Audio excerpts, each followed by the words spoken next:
I'm Billy S, welcome back to the channel. Today we're ranking my top 12 Dark Souls 3 bosses. And what a lineup we have today! If you missed part 1 where I ranked bosses 25 through 13, click the card in the top right corner, or click the link in the description to catch up. Let's not hesitate, my top 12 Dark Souls 3 bosses, ranked. And tell me your favourite boss in the comments. Starting off the top half of my list, we have the right-hand man of our previous entry. Pontiff Sulyvahn is the de facto ruler of Irithyll of the Boreal Valley, and the man who is responsible for capturing the optional femboy of the Souls series, Gwyndolin, and feeding him to his master. Born from the painted world of Ariandel, Sulyvahn abandoned his home in search of greater ambition, leading him to the profaned flame beneath the tundra. And taking his new profaned greatsword, he set out to conquer Irithyll from the optional femboy of the Souls series Gwyndolin, the optional femboy of the Souls series Gwyndolin's sister Yorshka, and the Dark Moon Covenant, while becoming a devout follower of Aldrich, leading to the events of the present day. In other words, he's not exactly redeemable, come on, villain! As we find him defending the path to Anor Londo from intruders, it's safe to say he is the first true difficulty spike of the Dark Souls 3 boss lineup. What with his two distinct swords, he can combo for massive damage. The first phase of the fight is all about learning that moveset. It's complicated, but he is parryable, especially that first jumping attack he makes. The challenge is in learning when you can strike and when you need to start dodging or blocking. I find his first phase quite difficult when he has you on the back foot, the moment you need to heal and you're looking for a window of opportunity that just isn't being made. It's panic-inducing. All the while, his theme, composed by Yuka Kitamura, is haunting in the background. It's not intense in the traditional sense, but seems to be very slowly building up, as if you're unraveling the evil behind the Pontiff, which comes to a head when after half health, he buffs and then summons his JoJo stand, a ghost clone that mirrors his actions. It's an interesting way to handle a clone, as neither of them will be doing different attacks to each other, but if you're strong enough, you can outdamage it before it finishes spawning and cancel the whole deal altogether. You still have to fight Pontiff's various magic attacks he gains once he buffs, as well as a few jumping attacks that you can roll out of your way from, but I'd say his Phase 2 is easier than his Phase 1, as he favors more of those easily dodgeable magic attacks. All of this while the soundtrack has completely popped off with a bombastic Phase 2 that will end very quickly one way or the other. He's just an incredibly intimidating figure. You can't tell me that you didn't walk into his cathedral for the first time, see him standing there watching you in this grand regal hall while this child outside in the street screams while I'm trying to record, and think, oh god. And just missing out on my top 10, we have the Dancer of the Boreal Valley. I want to just emphasize that for every boss in this video, I had to sit down and really sort out my feelings to figure out which bosses would be top 5, top 10, top 12, because they're all so good. With that being said, when I'm about to face the Dancer, my thoughts aren't, I'm about to fight the Dancer, nay, I'm about to dance with the Dancer. I know that sounded so corny, but it's true. There's something eerie about this boss fight, from the way she materializes, gracefully dropping from the ceiling as the doors closed behind us. The OST is haunting, and somehow laces the player with a sudden tension. For as fluid as the dancer's movements are, there's something genuinely horror-focused about this fight, and the music being so low-key and atmospheric through both phases of the fight allows the sound design to shine. Because her theme is beautiful, but it's missing something when you listen to it on YouTube. It's not until you're in-game with her that you realize what she adds. Listen to some audio from my footage when she first appears, and you'll notice.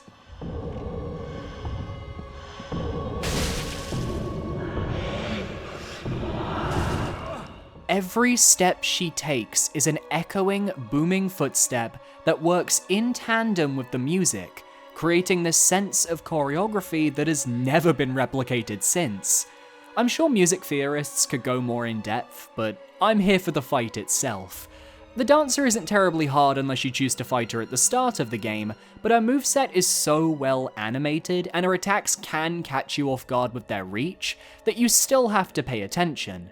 In this playthrough, my fight went smoothly, but I know in past playthroughs I'd be caught running away trying to heal while she Beyblades towards me with more spins than I know what to do with. I think my favourite move from her is her grab though. The timing of every one of her attacks is just slightly off rhythm to what you'd normally expect in Dark Souls 3, and her grab is notably harder to dodge because of it, as well as its hitbox being a little off. She's the only boss who can make getting flung into the air and impaled on a flaming sword look stylish and fluid, while those footsteps continue to drone on in the background. So why doesn't she make my top 10? On repeat playthroughs, she's far easier than some of the bosses higher on my list for one, but more than that, I'm not really certain why she watches over Emma in the first place lore-wise. We know she's Pontiff Sullivan's pet, and also theorized to be one of the daughters of Guinevere thanks to her armor set and the soothing sunlight spell you can transpose from her boss soul, but what was her purpose in Lothric? I still don't know, and that bothers me. If you know why she doesn't attack Emma, leave your thoughts in the comments below. If you'll allow me to take a few moments of your time, I'm trying to reach 10,000 subscribers by the end of 2023, and I think we can do it. Over 60% of you aren't subscribed, so let's rectify that. Parry that subscribe button for more Soulsborne content every Wednesday. Back to the video. We've made it to the top 10, and starting us off, we have one of the most underrated fights in all of Soulsborne. Future list, maybe? The Demon Princes are what I consider to be a perfectly done gank boss. As you drop from an inscrutable height, landing in the ashes of the original Firelink Shrine, you're met with two demons, the Demon in Pain and the Demon from Below. These are the last two remaining demons that exist in the world of Dark Souls, as everything converges on itself and life begins to crumble as we know it. The pair work in tandem with each other, one enraged and flaming, while the other hangs back burnt out, like every gay relationship I've ever seen. They both have access to the same set of moves, and depending on their state, will perform different attacks. The flaming variant is very physical and aggressive, using claw swipes, leaps, and flaming smashes to destroy you. And in classic Souls fashion, you want to stick close and you want to try rolling inwards underneath the demon's legs to get some good hits. But while this happens, the burnt out demon will be using a variety of toxic abilities, such as a trail of purple flames, or toxic fume breaths, and spit attacks. They're fairly manageable and don't overwhelm the player with annoying status effects, just keeping you on your toes. And you already should have experienced with this style of play if you've done the Ashes of Ariandel DLC and faced Sister Fried's Phase 2. Where it gets fun is that the demons tag in and out of these states respectively, so after a certain amount of time, the enraged demon burns out while the other flames up. By this point, your build should be locked in, so you'll be doing enough damage to take them down, but it's here where the lore and the battle get interesting, for demons share memory, and those who remember the tale of the demon prince who once faced Prince Lorien have the ability to rekindle those flames and become reborn. But only one. The demon you kill second will become the new demon prince, the chaos flame bursting forth, as now you have to deal with a second phase that varies greatly depending on which boss you killed first. Do you deal with giant lasers from the Demon in Pain, or storms of fireballs from the Demon from Below? For me, pain all the way, baby. Laser beams hit hard, but they're easier to dodge, no question about it. It all comes down to personal preference, though. In his Demon Prince variant, this boss is very mobile, to the point where it can be a little frustrating chasing him after getting a few hits off. But if you're doing good damage, you will be able to whittle down his health bar, maybe even stagger him once or twice. I don't mind that the second phase is a bit hard, because the first phase of the fight is balanced so well for a gank boss that I don't mind redoing it. Might have to rank all the gank bosses when I've gone through all the games, potentially a video idea. All of this, as usual, scored to perfection by Yuka Kitamura.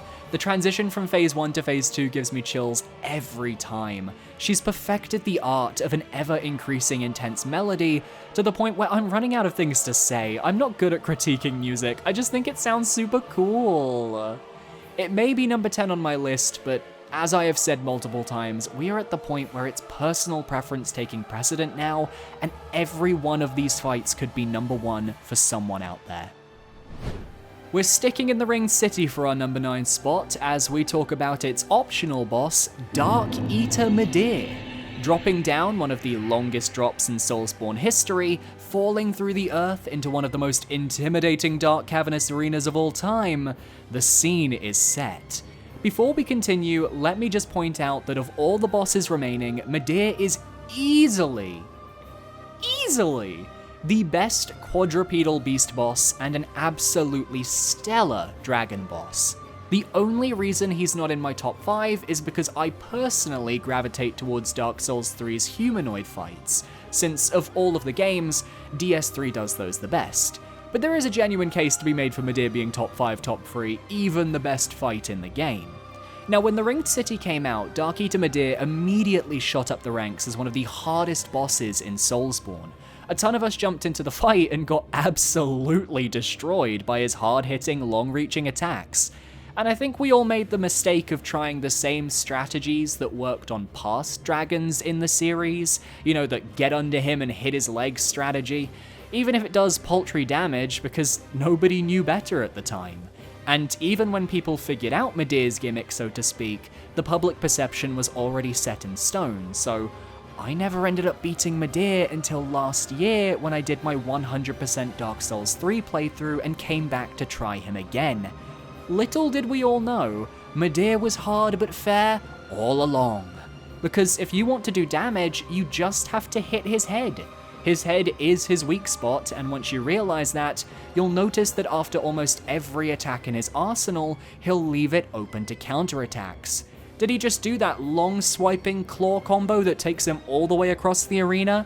That head will be sitting there for a few seconds at the end so you can get a hit or two in.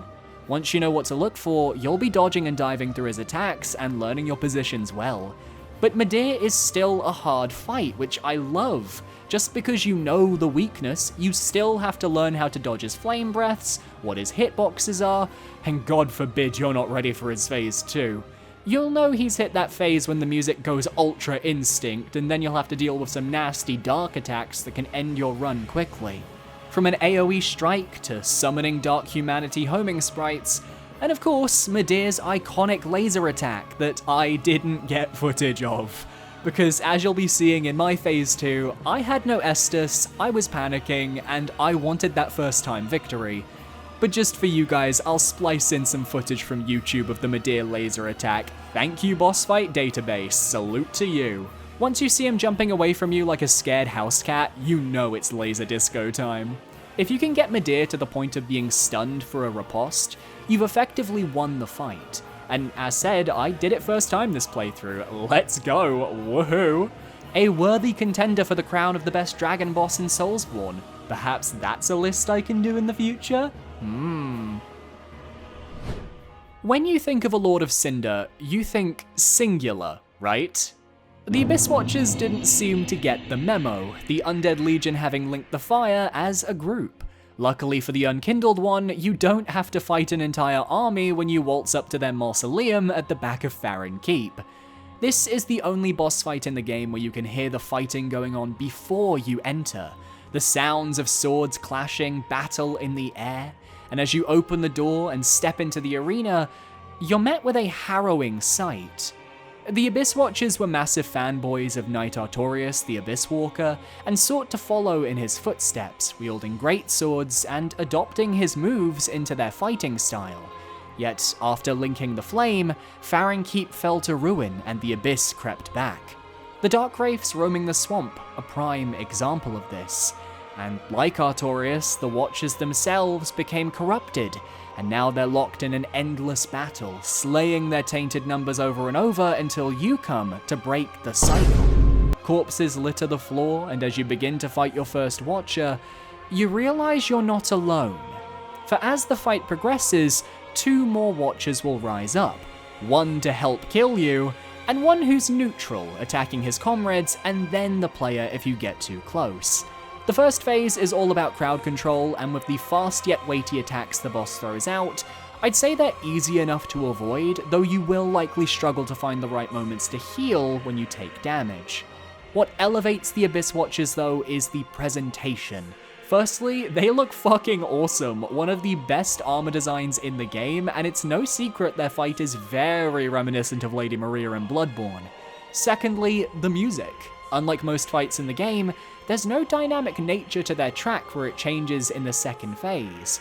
Instead, you have this somber, tragic theme throughout, the female vocalist echoing the sadness of the state of the Knights of Farron, while the bell in the background chimes and chimes again. I often find myself humming this theme, and it's certainly my favourite track of the 4 Lords of Cinder.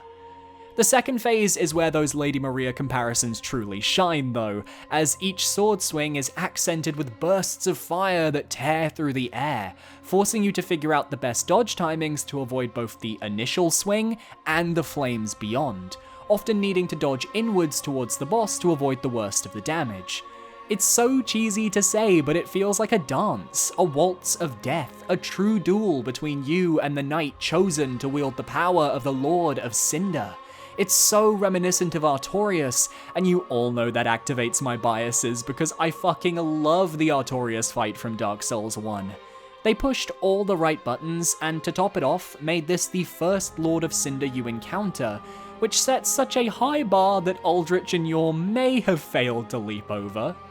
I'd love to see a more difficult version of this fight scaled for endgame, like how in Sekiro they had inner versions of hard fights. I could only imagine how good these guys would be in that case, because as it stands, they tend to go down fairly easily health-wise for the point of the game they're in. But for a first-timer, you're gonna have a tough fight.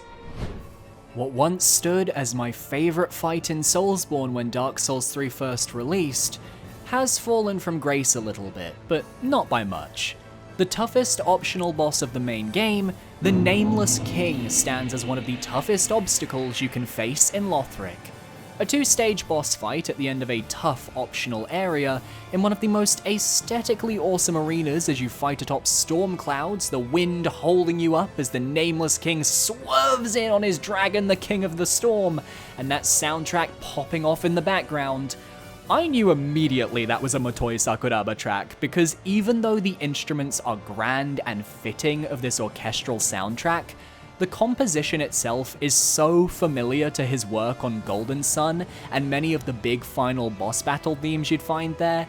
It's more regal here, but the way the track twists and turns from one set of instruments to the next, it's divine. Especially the harpsichord. Ugh. Anyway, the fight itself. The King of the Storm phase is relatively simple. He doesn't have a lot of moves, and while you'll probably die a bit learning the attacks, once you have his pattern down, it's not that difficult. It's classic dragon fare. You've got the breath fire right below him attack, the breath fire in a cone that gives you a chance for free hits attack, claw swipes, a few sword swipes and slams from the Nameless King himself, and my favourite move, where he flies into the air, the Nameless King charges a Thunder Spear to chuck at you, and you have to dodge at a specific time. Feels great to avoid. If you do enough damage to the dragon's head, you can even posture break it for a riposte, doing massive damage. The challenge of the Nameless King then comes from his second phase, which is where things get real. He vanquishes his King of the Storm, absorbing the power as his own, similar to Ornstein and Smough in DS1. Fitting, given the Nameless King happens to be Gwyn's firstborn, and Ornstein his first knight. And whose armor do we find after the battle? Fascinating stuff. In his second phase, the Nameless King does something that we're used to now thanks to Elden Ring, but back in the Dark Souls 3 days we were still getting to grips with. That is, throwing out moves with weird delays. Most of Nameless King's attacks happen either a bit sooner or a bit later than your muscle memory and instincts expect, which makes dodging him and learning his patterns extra difficult. I spent countless hours getting destroyed by this man because I just couldn't work out some of his dodge timings. And it reminded me of my experiences with Artorias and Manus in Dark Souls 1, fights I learned to a T and absolutely loved. The same happens here. I think the second phase is fantastic with so many different types of attacks. The game throws out all the stops to take you out, and the Nameless King truly lives up to the power of his lineage.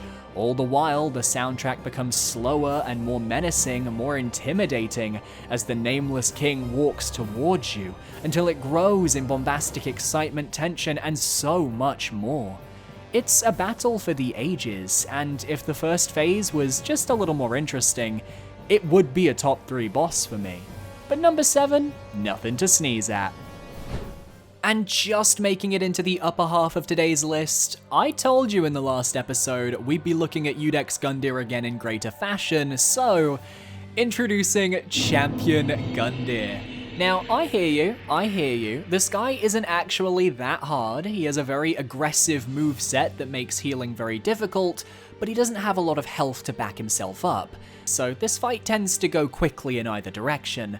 But that's not always a bad thing to me. Sometimes fights tend to overstay their welcome, other times they're so quick you don't get a taste of what you're going up against, but Champion Gundyr is different. He's the evolved form of your tutorial boss, back in his prime when he first arrived at Firelink Shrine, having missed his opportunity to link the fire.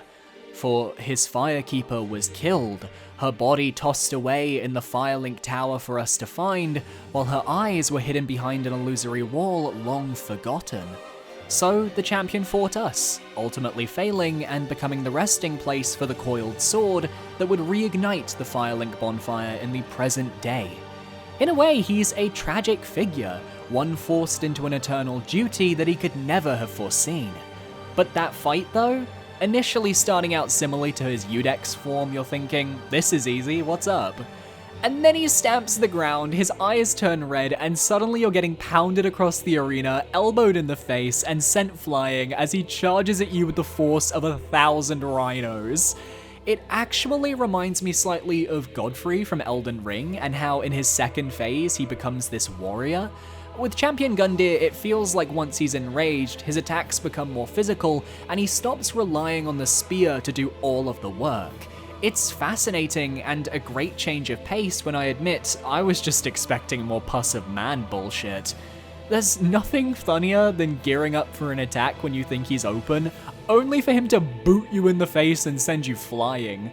I just wish I didn't have such a strong weapon this playthrough so I could enjoy these fights for a bit longer. Towards the end, I purposefully started dodging so I could get more footage until I felt he needed to be slain. Champion Gundyr's lore ties directly into the mystery of the untended graves and is fascinating to me, but more than that, I love that we just got a harder variant of a previous boss.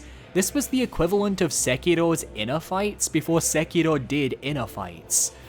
But my top 5 are just on another level. Para mí, the most underrated boss in Dark Souls 3 is my number 5, the Dragon Slayer Armor. Fought at the end of Lothric Castle on the bridge leading to the Grand Archives, this boss deserves its flowers for being an absolutely spectacular duel against an evolved form of a past foe. Take notes, old Dragon Slayer from Dark Souls 2, this is how to do an Ornstein-inspired fight justice, though be aware that this isn't Ornstein's armor. Donned by a different Dragon Slayer from that same era, this armor focuses more on brute strength and crushing might over the piercing thrusts of a spear. And though the wearer passed, the armor retained the memory of those hunts, and upon being reanimated by the pilgrim butterflies surrounding Lothric Castle, it was set up to stop any from reaching Prince Lothric. So you arrive and must best this beast to progress. Once again, I just adore Soulsborne fights that give me the feeling of dueling a true adversary, and from the moment the music kicks in with one of the most epic themes on the soundtrack, I knew I was in for a treat. The boss hits hard, able to one- and two-hand his weapon depending on the phase, and I'd say his shield is the harder aspect of the fight to avoid, as it can really catch you off guard with some of its slams as you stay close to get in hits.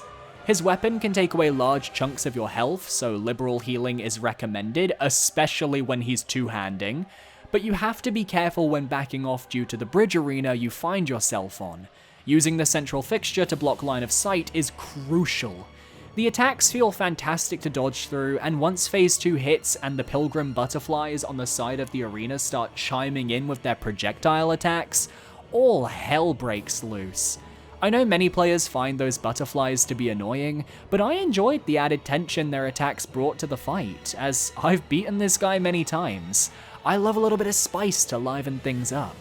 He has a move for just about every occasion, and gets the most out of his Dragon Slayer Great Axe to keep the player sweating and moving, but as long as you're trading damage and not playing passive, the fight will be over before you know it, and you will be victorious. This fight was such a favorite that they even brought the armor back in the Ringed City DLC so people could finally get access to the armor set. Something I'm surprised wasn't in the base game, but it shows how much both the developers and fans cared for this boss. And thank goodness, because it could have easily been forgotten being between the Dancer of the Boreal Valley and the Twin Princes. Speaking of, just missing out on my top 3, we have the Twin Princes, Elder Prince Lorien and Younger Prince Lothric, and their heartwarming brotherly relationship. If there is a boss that I immediately think of when someone mentions Dark Souls 3, these two are actually the first I think of. And that's because I have quite the personal story surrounding them, but I will get to that later. Firstly, the battle itself is so much fun. Lorien's teleporting could have been painful to handle, but if you lock onto him before he warps, the camera will whip you to where he appears next, so you have time to react. And even if you don't see where he's vanished to, you can generally guess what attack or attacks are coming your way and dodge accordingly. It's a classic case of the first phase being used to teach you the moveset, while the second phase adds on some difficulty with the addition of the younger brother piggybacking a free ride. There's a weird level of satisfaction that comes from being able to dodge between the various teleporting attacks that makes you feel like an absolute god when you do it no damage. All the while, the soundtrack in the background has been burned into my ears. Nothing gets me more hyped than that second phase hitting and the vocals coming in as Lorien most likely does his big slam attack. It's just so hype. The second phase though is where most people will probably struggle, as Lothric's magic attacks can be surprisingly hard to acclimate to. If you're too far away, he'll soul spear you, and if they use the homing magic missiles, you have to worry about dodging them while the brothers are teleporting around to hit you. There are pillars in the room you can use to block some of the magic, we stan, but this fight demands more concentration from the player than something like Aldrich did. The kicker being that you can only finish the fight by killing Lothric, not Lorien.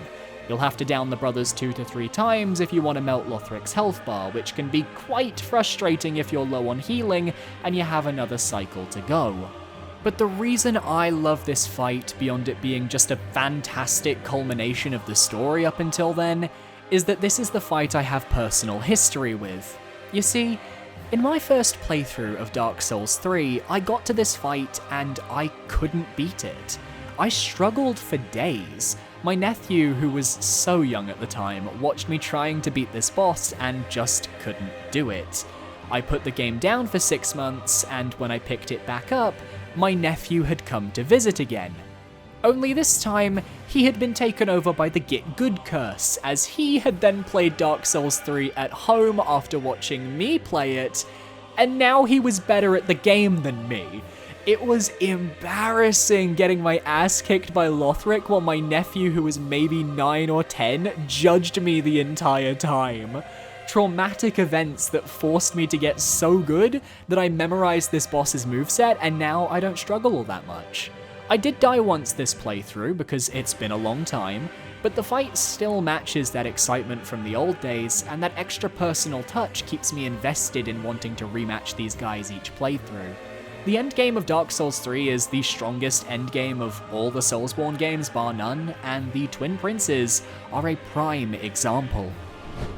The final base game boss on this list, and the final base game boss full stop, there is something truly spectacular about the Soul of Cinder, and this boss is deserving of today's bronze medal for sure. You see, the last few games were hit or miss final boss-wise. Gwyn, Lord of Cinder, is iconic yet easy. Nashandra and Aldia were complete letdowns, Gurman was amazing, but the Moon Presence was meh. So when I walked into the kiln, not knowing what to expect, I was met with the avatar of the first flame, and I could feel the excitement coursing through me. I didn't want to get my hopes up, but I had the sense I had walked into something special. And not just because the arena was stunning, with the ashes coating the ground, swords jutting out of the earth, and flowers blooming in the shadows. The music burst to life, and the fight began. At the time, I wasn't as on the pulse with Soul of Cinder as I am now, so I'll be speaking from the perspective of someone who now understands the relevance of this fight, and how every moveset the Soul of Cinder chose to use was supposed to reference the various movesets of the players over the years. Strong greatswords, thrusting spears, magic attacks, and curved sword pyromancers. It's like fighting an NPC, but with the design, armor, and hitboxes of a proper boss. And it felt magical. This was the end of an era, the finale of the trilogy, and making us fight the embodiment of our past players while the music continued to swell, building up to something in the distance. It was a magical feeling. I don't know if this is my favorite Soulsborne final boss, but it's certainly up there. That's another video idea for the future. Whew. Nobody was prepared though for what was to come as you defeated its first phase, because we all knew there'd be a second phase, but nobody could have predicted the building tension of the music, and then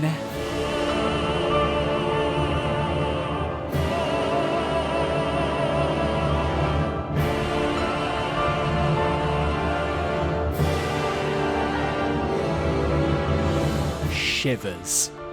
Gwyn's piano mixed in with the epic orchestral final track of Dark Souls 3's Soul of Cinder, as the original Lord of Cinder possesses the avatar and begins his assault. I can't think of a better moment that emphasizes why we play these games, why we play games in the first place even. Because we have moments like that, where suddenly we're getting wombo comboed and lightning speared, and Gwyn's grab is just the same. The nostalgia and the excitement build to a fever pitch, until you deliver the final blow, slaying not just the original Lord of Cinder, but everyone who came to link the fire. And for a long time that was the peak of Dark Souls 3. Then the DLC happened.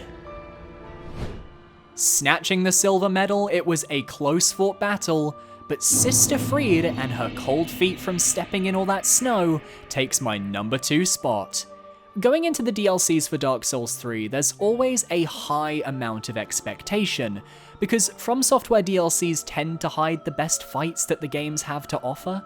You can look at my Dark Souls 1, 2, and Bloodborne boss ranking videos to see that the DLC bosses mostly appear at the top of those lists. And yet even then, the quality of Sister Fried and my number 1 boss are completely off the charts. Sister Fried is famous for being one of the toughest fights in Soulsborne. Not necessarily because she hits hard, although she does.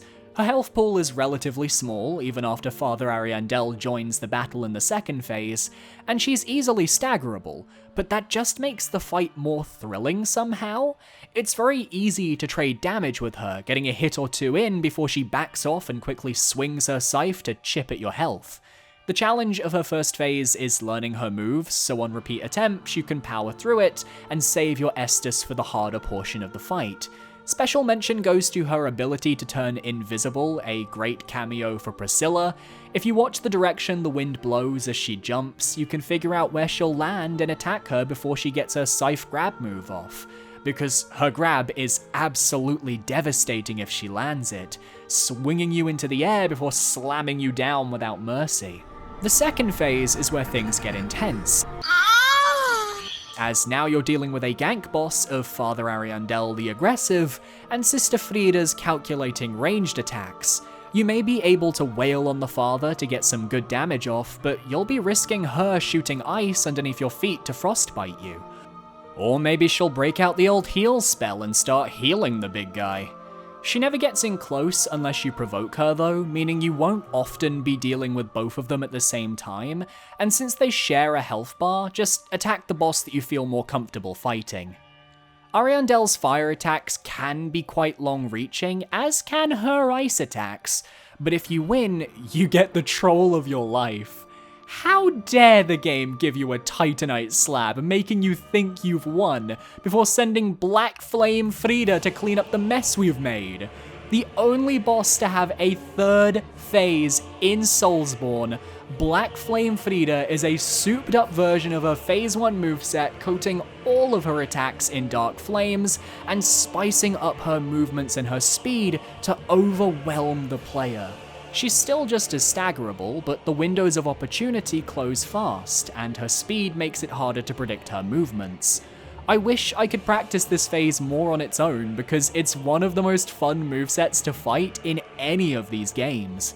She's got just enough health to still be a threat, but it's not overwhelming so you can take her down with well-placed hits, which is helped by how weak the health pool is for the first 2 phases if you've got a fully upgraded weapon and decent stats. I've never been more surprised by a boss fight, and I suspect we might be seeing another 3-phase boss fight in the Elden Ring DLC. No reason to suspect that, to be fair, but wouldn't it be grand? The only reason she's not number 1 is because her story and lore don't quite hit as hard as my number 1 spot, so let's get to it. I tried to be contrarian. I tried to think of another boss in Dark Souls 3 that could take this top spot and I'd feel satisfied, but at the end of the world, there is no Dark Souls 3 boss more qualified to represent the best of the best that this game and series has to offer than Slave Knight Gale, the final boss of the Ringed City DLC, and by extension, the final boss of the Dark Souls trilogy. There was so much hype around this conclusion, and they had to nail this final fight. We were finally going to get an answer to what the Dark Soul truly was. Nobody could have expected us to be left at the end of the world, an ashen desert covering the entire landscape, Anor Londo and Lothric buried and ruined as we step towards where the Pygmy Lords have been hiding this entire time. And off to the side, behind a sand dune, we see a creature, Slave Knight Gale, no longer this frail old man, instead a beast drunk on the blood and souls of those lords. He begins his assault, his humanity coming to an end, and his phase 1 moveset is weighty and forceful, slamming down his sword with large swings, dashing at you from far away, and attempting to skewer your frail body on his weapon. If you do good damage, it is entirely possible to stun Gale throughout the fight, giving yourself many windows of opportunity to do damage, and it's worth it in this one because his health pool is massive. They wanted to ensure that you experienced what they wanted you to experience, no cheese, no bullshit, a duel to the death between the only 2 people left alive. A slave knight and an unkindled ash. The gods above would certainly be laughing at the irony, I'm sure. The first phase is fun, but the second phase, where the music really kicks in and the dynamic nature of the soundtrack showcases itself in full bloom, is where it gets good.